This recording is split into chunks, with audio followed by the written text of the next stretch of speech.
के चलते हैं सीधा वीडियो की तरफ। तो भाई मूवी की शुरुआत होती है और हम जुंगसू नाम के एक प्रीस्ट को देखते हैं और जुंगसू एक लड़की पर एग्जॉर्सिज्म परफॉर्म कर रहा होता है। लड़की की हालत को देखकर पता चल जाता है कि वो बहुत दिनों से किसी इविल स्पिरिट के द्वारा पजेस हो चुकी है और इतने दिनों में उस इविल ने लड़की के बॉडी स्ट्रक्चर को अच्छे से बिगाड़ दिया था। एग्जॉर्सिज्म के दौरान इविल स्पिरिट पादरी का ध्यान भटकाने के लिए कुछ न कुछ कहता ही रहता है, लेकिन जुंगसू यहाँ पर कॉन्सेंट्रेशन के साथ अपना एग्जॉर्सिज्म चालू रखता है। मगर ये इविल जो भी है यहाँ पर बहुत ही पावरफुल है। एग्जॉर्सिज्म के दौरान इविल बहुत सा ड्रामा दिखाता है और उसे क्रॉस और होली वाटर के पास होने से बहुत दर्द हो रहा है, लेकिन यहाँ पर कुछ टाइम बाद इविल अपनी असली ताकत दिखाता है और जुंगसू पर हंसते हुए ये कहता है कि इस लड़की को तुम पर बहुत भरोसा था पादरी, बेचारी लड़की। ये सब देखकर जुंगसू एग्जॉर्सिज्म का लेवल बढ़ा देता है और लड़की के सर पर हाथ रखकर प्रेयर्स करने लगता है। अब तभी ये इविल स्पिरिट उस लड़की की आवाज में उसकी मदर को बुलाते हुए ये कहता है कि माँ ये पादरी कुछ अजीब है, और इस बात से उसके कहने का मतलब होता है कि पादरी उसके साथ में कुछ गलत हरकत कर रहा है। अब उस लड़की की मदर जो कि रूम के बाहर खड़ी हुई थी, उसे सही में ये लगता है कि पादरी कुछ गलत काम करने वाला है और वो दरवाजा खोलकर अंदर आ जाती है और एग्जॉर्सिज्म के फ्लो को तोड़ देती है। इसी टाइम पर इविल को मौका मिल जाता है और वो रस्सियां तोड़कर खिड़की पर जाकर बैठ जाता है ताकि वहां से कूदकर वो उस लड़की की जान को ले सके।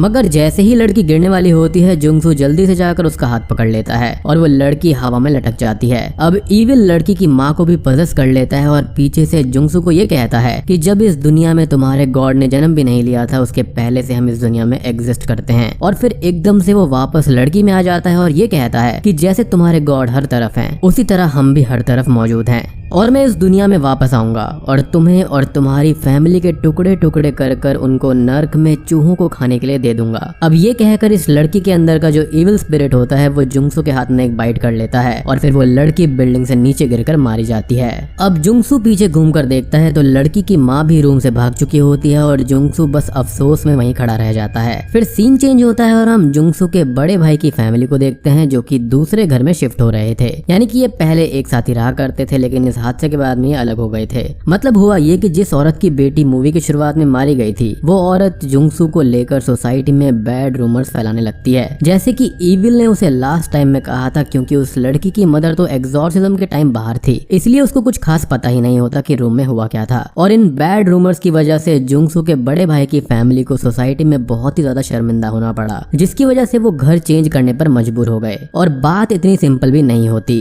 क्योंकि यहाँ पर पहले से ही जुंगसू को लेकर परिवार दो हिस्सों में बटा हुआ था। अब यहाँ पर सीन ऐसा होता है कि जुंगसू के बड़े भाई यानी गैंगू और उनकी बड़ी बेटी सोंगवू जो होते हैं वो उस पर विश्वास करते हैं, लेकिन गैंगू की छोटी बेटी और वाइफ यंगजू उस औरत के फैलाए हुए रूमर पर भरोसा कर लेते हैं, जिस वजह से ये सब अलग अलग हो जाते हैं। यानी कि जुंगसू इनके साथ में नहीं रहता। खैर शिफ्ट होने के बाद में हम ये देखते हैं कि जब फैमिली रात में सो रही होती है तो पड़ोस के घर से बहुत आवाजें आती हैं, जिसकी वजह से उनकी फैमिली रात भर नहीं सो पाती। और अगले दिन जब वो उठते हैं तो यंगजू को किचन के बाहर एक मरी हुई बिल्ली मिलती है जिसके गले में फांसी लगाकर लटकाया हुआ होता है। और सीन को देखते ही उनकी छोटी बेटी यहाँ पर बेहोश हो जाती है और उसे तुरंत ही हॉस्पिटल ले जाना पड़ता है। अब शिफ्ट होने के बाद में पहले दिन में ये सब होना फैमिली के लिए अच्छे साइंस नहीं होते। अब छोटी बेटी के डिस्चार्ज होने के बाद में जब फैमिली उसे लेकर घर पर आती है तो ये देखती है कि उनके पड़ोसी ने अपनी गाड़ी उनके पार्किंग एरिया में लगा रखी है। और अब गैंगू गुस्से में अपने पड़ोसी के घर पे जाता है ताकि वो उसे ढंग से समझा सके, लेकिन ये क्या, जब वो उसके घर के अंदर घुसता है तो ये देखता है कि वहाँ पर बहुत से जानवरों की डेड बॉडीज पड़ी हुई थी और घर के अंदर ढेर सारे पक्षियों को मारकर सीलिंग से लटकाया हुआ था,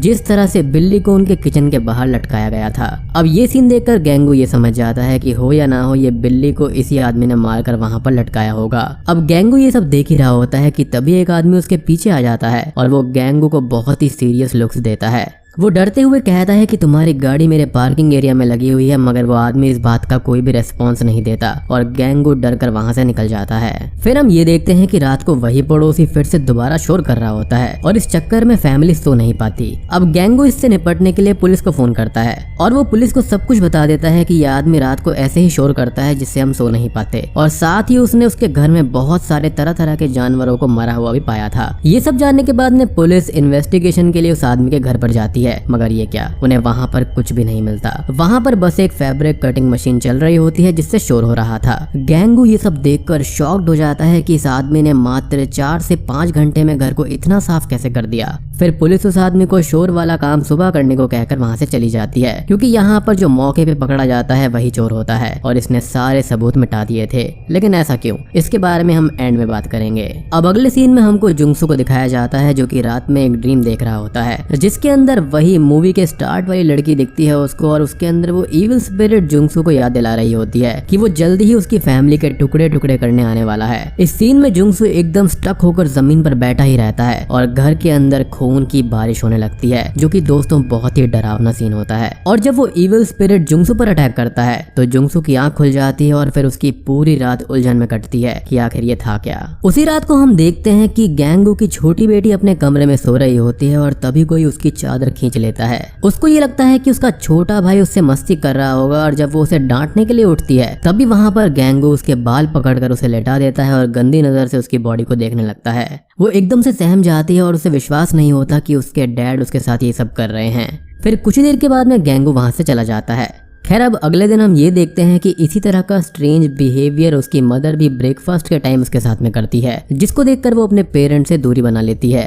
खैर अब सीन चेंज होता है और हम ये देखते हैं कि जुंगसू अपने एग्जॉर्सिज्म के फेलियर से बहुत ही ज्यादा डिप्रेशन और गिल्ट में रहने लगा है। इसी वजह से चर्च के बड़े पादरी जुंगसू को ओवरसीज केसेस पर जाने को कहते हैं, ताकि इससे जुंगसू का थोड़ा सा मूड चेंज हो सके, और जुंगसू भी इसके लिए राजी हो जाता है। खैर अब शाम को गैंगू घर पर आता है और अपनी वाइफ से उसके सुबह के बिहेवियर के बारे में पूछता है, लेकिन वो ये कहती है कि उसे तो ऐसा कुछ भी याद नहीं है कि उसने सुबह कुछ अजीब सा किया था। फिर हम देखते हैं गैंगू की बड़ी बेटी सोनवू नहा रही होती है और अचानक से ही वहाँ पर उसकी छोटी बहन आ जाती है और वो उससे ये कहती है कि क्या तुम्हें सिबलिंग्स के होने से दिक्कत नहीं हो रही, अगर हो रही है तो हमको मार दो। ये कहकर वो वहाँ से चली जाती है और फिर सोनवू वहाँ से जल्दी से नहाकर अपनी छोटी बहन के कमरे में जाती है ताकि वो उसके सेंसलेस आइडिया पर बात कर सके, मगर यहाँ पर भी वो सेम बात ये बोलती है कि उसने तो कुछ भी नहीं कहा। अब इसके बाद में दोनों बहनें उसी कमरे में रुक जाती हैं और कल रात अपने साथ हुए हादसे के बारे में डिस्कस करने लगती हैं। लेकिन तभी उनके डैड गैंगू वहाँ पर कमरे में आ जाते हैं और वो अपनी दोनों लड़कियों को इस बात पर बहुत मारते हैं कि वो पीठ पीछे अपने बाप की बुराई कर रही हैं। अब गैंगू अपनी बड़ी बेटी को एक ही हाथ से उठाकर सीढ़ियों पर फेंक देता है, जिससे वो बेहोश हो जाती है और एक हैमर लेकर अपनी छोटी बेटी को मारने के लिए ढूंढने लगता है। और जैसे ही वो उसे ढूंढकर मारने ही वाला होता है कि तभी नीचे वाले फ्लोर से आवाज आती है कि ऊपर ये कैसा शोर हो रहा है,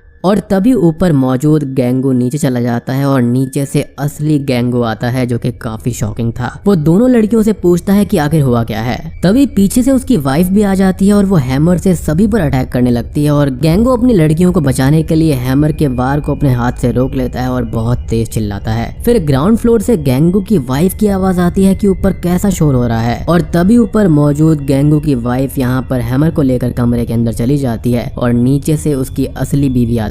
और वो ऊपर का नजारा देखकर शॉक्ड हो जाती है। फिर गैंगू कमरे में खोलकर चेक करता है कि अगर उसकी वाइफ नीचे से अभी आई है तो उन पर अटैक कर कौन रहा था, लेकिन कमरे में उसको हैमर के अलावा कुछ और नहीं मिलता। अब जब ये सारे लोग आपस में ये सारी बातें डिस्कस कर रहे होते हैं तब हमको ये पता चलता है कि घर के अंदर जो कुछ भी हो रहा है वो असल में सुपर नेचुरल है, और जो भी इवेंट अभी तक हुए हैं वो रियल पर्सन द्वारा नहीं किए गए थे, बल्कि कोई वो इविल एंटिटी थी। अब मैं यहाँ पर आपको बता दूं कि ये जो डबल कैरेक्टर यानी कि डॉपलगैंगर हम देख रहे हैं, असल में वो इविल द्वारा बनाए हुए बहरूपियां हैं, ताकि वो गलत काम करके परिवार के लोगों के अंदर ही एक दूसरे के लिए नफरत पैदा कर सकें। खैर अगले दिन हम ये देखते हैं कि गैंगू जुंगसू को कॉल लगाकर बताता है कि उसके घर के अंदर कुछ सुपर नेचुरल इवेंट्स हो रहे हैं और इन सब से निपटने के लिए उसे उसकी मदद चाहिए, लेकिन जुंगसू वहां पर आने के लिए साफ मना कर देता है और वो बताता है कि आज रात उसे कुछ काम से दूसरी कंट्री जाना है। अब गैंगू यहाँ पर एक बहुत ही सेल्फ रिस्पेक्ट वाला आदमी होता है, इसलिए वो जुंगसू को फोर्स नहीं करता, और कॉल करते ही गैंगू की बीवी उस पर चढ़ जाती है और ये कहती है कि वो ऐसा कैसे कर सकता है और वो हमको अकेला कैसे छोड़ सकता है, वो तुम्हारा भाई है और क्या वो भूल गया कि हमने उसके लिए क्या क्या किया है।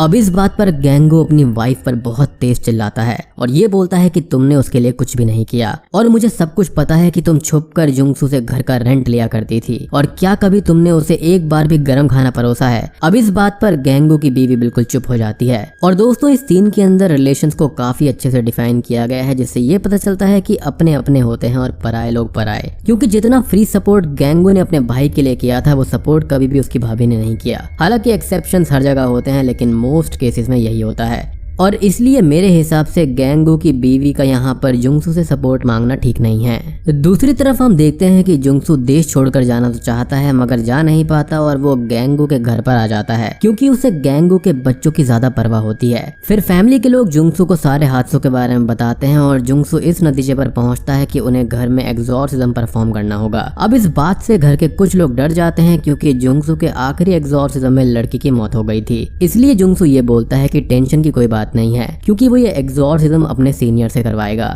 फिर जुंगसू गैंगू के साथ में बाहर आता है और गैंगू ये बताता है कि असल में उसकी बड़ी बेटी सोनवू पॉसेस्ड है और वो ऐसे क्योंकि आज उसने सुबह सुबह पानी के अंदर होली वाटर मिलाया था और सोनवू को छोड़कर घर के सभी लोगों ने उस पानी को पी लिया था। फिर जुंगसू ये कहता है कि उसको फादर बेल्थासार ने एयरपोर्ट पर पिक करने के लिए पर्सनली बुलाया है और शायद उन्हें एग्जॉर्सिज्म से पहले मुझसे कुछ बात करनी होगी, इसलिए जब तक मैं घर पर नहीं आता तुम तब तक दूर से ही अपनी बेटी पर नजर रखना, यानी कि सोनवू पर। उसके बाद में जुंगसू फादर बेल्थासार को लेने के लिए एयरपोर्ट पहुंच जाता है और फादर बेल्थासार ये कहते हैं कि हम तो खुद ही घर पर आ जाते, तुम हमको लेने क्यों आ गए। जुंगसू ये कहता है कि आपने ही तो मुझे पर्सनली यहाँ पर पिक करने के लिए बुलाया था। फादर बेल्थासार ये कहते हैं कि ऐसा कब हुआ, मैंने कोई भी कॉल नहीं करी, जो कि काफी शॉकिंग था। अब जुंगसू समझ जाता है कि उस इविल स्पिरिट ने उसे दूर रखने के लिए अपनी कोई चाल चली है और फिर जुंगसू फादर को लेकर ओवर स्पीडिंग करते हुए घर पर आने की कोशिश करता है, लेकिन तभी कार का बहुत ही भयानक एक्सीडेंट हो जाता है जिसे देखकर ये लगता है कि शायद कार में मौजूद सभी लोग मारे गए होंगे और ये भयानक एक्सीडेंट सिर्फ और सिर्फ रेवन बर्ड्स की वजह से होता है क्योंकि वो डायरेक्टली आकर शीशे के अंदर मरने लगती हैं। Damn these raven birds again. अब दोस्तों एक और चीज की यहाँ पर वो पड़ोसी था कौन, तो यहाँ पर उसके अंदर भी वही इविल स्पिरिट होगी क्योंकि घर को इतनी जल्दी साफ कर देना खाली दो ही ताकतें कर सकती हैं, या तो अच्छी या फिर बुरी। तो मे बी वो इविल स्पिरिट यहाँ पर कुछ ना कुछ कर रही होगी ताकि इनकी फैमिली को वो पजेस कर सके। अब दूसरी तरफ घर के अंदर हम ये देखते हैं कि गैंगू की छोटी बेटी वर्जिन मैरी और जीसस क्राइस्ट की मूर्ति को लेने के लिए बेसमेंट के अंदर जाती है और जब वो मूर्तियों को उठा ही रही होती है कि तभी कोई उसका नाम पुकारता है। वो पहले पीछे मूर्ति है लेकिन वहाँ पर कोई भी नहीं होता, लेकिन तभी उसकी दूसरी साइड से उसको आवाज आती है और जैसे ही वो उसे देखने के लिए घूमती है कि तभी एक इनविजिबल फोर्स वहाँ पर उसको सीधा घर के गैस हीटर के अंदर खींच लेती है और अंदर जाते ही गेट बाहर से लॉक हो जाता है और अंदर आग लगने लगती है। और इस सीन को देखकर हम ये समझ पाते हैं कि यहाँ पर गैंगू की छोटी बेटी को उस इविल स्पिरिट ने जिंदा ही जला दिया, जो कि बहुत ही ज्यादा एक्सट्रीम हॉरर सीन है। मतलब यार छोटी बच्ची थी, मासूम थी, उसको इस तरह से जिंदा जला दिया।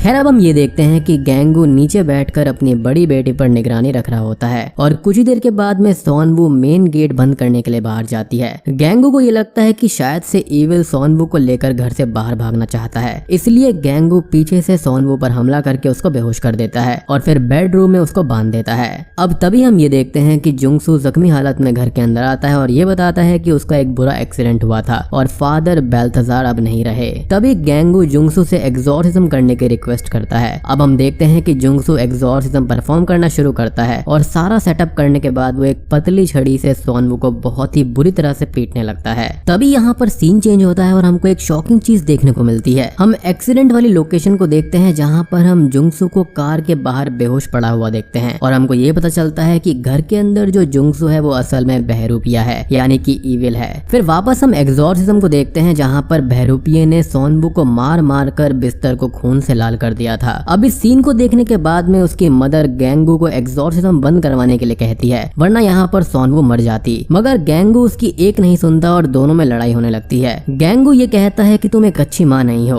और फिर वो अपनी ही बीवी का सर दीवार में जोर जोर से मारता है जिससे कि वो बेहोश हो जाती है। इस लड़ाई को देखकर बहरूपिया बहुत ही ज्यादा खुश होता है और वो अपना असली रूप गैंगू को दिखाता है, जिसे देखकर गैंगू को बहुत ही ज्यादा गुस्सा आता है और वो उसे मारने बढ़ता है। लेकिन यहाँ पर इविल बहुत ही आसानी से गैंगू को इस लड़ाई में हरा देता है और जब वो उसको मारने ही वाला होता है तभी वहाँ पर असली जुंगसू आ जाता है और अपनी प्रेयर से इविल को वहाँ से भगा देता है। फिर कुछ ही सेकंड्स के बाद में गैंगू को अपने छोटे बेटे की रोने की आवाज बेसमेंट से आती है और वो दोनों जल्दी से बेसमेंट में जाते हैं जहाँ पर उसका छोटा बेटा बहुत ही डरा और सहमा बैठा हुआ था। अब वो हीटर की ओर इशारा करता है और जब गैंगू हीटर के अंदर देखता है तो वहाँ पर उसकी छोटी बेटी की जली हुई लाश पड़ी हुई थी, जिसको देखकर वो एकदम से शांत हो जाता है। फिर नीचे बेसमेंट के अंदर सोनवू भी आ जाती है और वो अपने अंकल से ये कहती है कि आपने मुझे इतना हर्ट क्यों किया अंकल। और जुंगसू तभी बहरूपिये के यानी कि इविल के इस ड्रामे को समझ जाता है और जैसे ही जुंगसू मिरर पर से पर्दा हटाता है तो वहाँ पर ईविल अपने असली रूप में आ जाता है। अब ईविल स्पिरिट के सामने आते ही जुंगसू प्रेयर्स करना शुरू कर देता है और ईविल भी जुंगसू के साथ साथ प्रेयर्स को रिपीट करता है और अपने हाथ से क्रॉस बनाता है। इस सीन से हम ये समझ पाते हैं कि ये ईविल इतना पावरफुल है कि इसे जीसस क्राइस्ट के नाम से भी कोई डर नहीं है, या तो फिर डेफिनेटली यहाँ पर फेथ की कमी है। खैर फिर वो ईविल यहाँ पर जुंगसू पर अटैक करके उसके सीने पर बैठ जाता है और जुंगसू का गला घोटने लगता है, मगर किसी तरह से यहाँ पर गैंगू को बेसमेंट के अंदर होली वाटर की एक शीशी मिल जाती है और वो पूरी शीशी इस ईविल के ऊपर फेंक देता है और तब जाकर कहीं वो ईविल स्पिरिट जुंगसू को छोड़ती है। अब जुंगसू यहाँ पर प्रेयर्स का सिलसिला दोबारा शुरू करता है लेकिन कुछ भी काम नहीं आता। वो ईविल स्पिरिट दोनों भाइयों को बहुत ही बुरी तरह से मारती है और आखिर में जब वो गैंगू की जान लेने वाला होता है तब जुंगसू यहाँ पर खड़ा होता है और गॉड से प्रे करता है कि हे ईश्वर, इस ईविल स्पिरिट को मेरे अंदर आने दो और मुझे ताकत दो कि मैं इसको अपने अंदर ही कैद कर सकूं और खत्म कर सकूं। अब क्योंकि जुंगसू ईविल को खुद के अंदर आने देना चाहता है इसलिए ईविल जुंगसू की बॉडी को पजेस कर लेता है, क्योंकि ऐसी ईविल शक्तियां जो होती हैं वो तो यही चाहती हैं कि मन मर्जी से ह्यूमंस उनको अपनी स्पिरिट और अपनी बॉडी दे दे। खैर जुंगसू और ईविल के अंदर लड़ाई जुंगसू की बॉडी के अंदर ही चल रही होती है। अब तभी जुंगसू एक बड़े से लकड़ी के क्रॉस को तोड़ता है और उसकी नुकीली साइड को अपने पेट के आर पार कर देता है ताकि उसकी डेथ के साथ में ये ईविल भी यहीं पर खत्म हो जाए और जुंगसू अपने इस मकसद में कामयाब भी होता है और फाइनली इस ईविल से उसको छुटकारा मिल जाता है। अब आखिर में हम ये देखते हैं कि गैंगू अपने बेटे को लेकर ऊपर आता है और वहाँ पर अपनी बड़ी बेटी और वाइफ से मिलकर बहुत रोता है, क्योंकि भले ही उन्हें ईविल से छुटकारा मिल गया हो मगर इस लड़ाई में उन्होंने अपने परिवार के 2 मेन मेंबर्स को खो दिया, यानी कि जुंगसू को और सोनवू को। और बूम, इसी के साथ में ये मूवी यहाँ पर खत्म हो जाती है।